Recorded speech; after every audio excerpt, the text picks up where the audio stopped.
Good afternoon children. ఇక్కడ చూడండి, మీకు ఏం కనిపిస్తున్నాయి?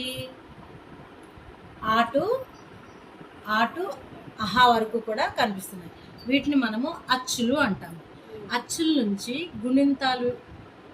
గుణింతాల కోసం మనము కొన్ని రకాల సింబల్స్ తయారు చేసుకొని అవి తీసుకెళ్ళి హల్లుల మీద పెట్టినప్పుడు మనకి గుణింతాలుగా అవి అవుతాయి.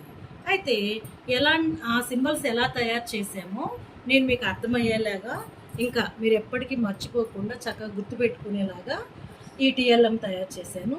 చూడండి, ఇక్కడ వైట్ కలర్లో ఏదైతే నేను రాశానో అది వాటి నుంచే మనం గుణింతాలకు సంబంధించిన సింబల్స్ తయారు చేసుకున్నాం.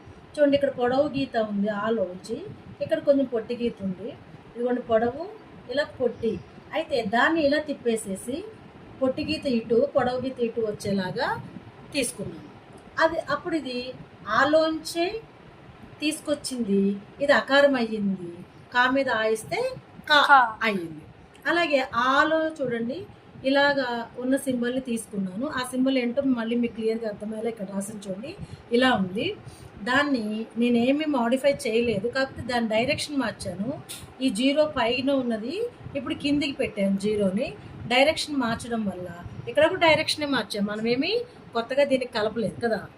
అయితే డైరెక్షన్ మార్చి ఈ జీరో కిందకు వచ్చేలా చేయడం వల్ల ఆకారం అయ్యింది. అప్పుడు కాకి ఆ ఇస్తే కా, ఇది కా, ఇది కా.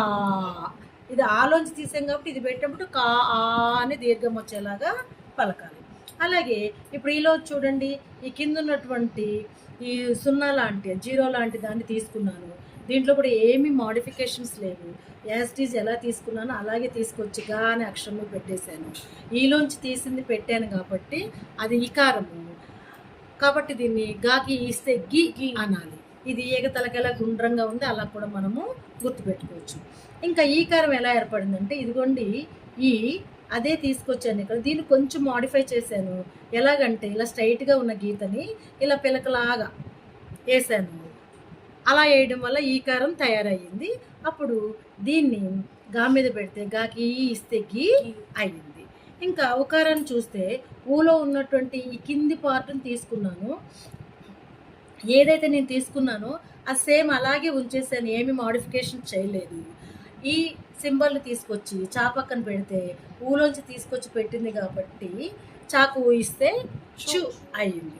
అలాగే ఇక్కడ చూస్తే ఇది కూడా ఊలో కింది దాన్ని తీసుకున్నాను. ఇది ఒకేలా ఉంటుంది కాబట్టి ఈ మధ్యలో ఉన్నటువంటి దాన్ని కూడా తీసుకొని ఈ కొంచెం దూరంగా ఉంటాయి కదా,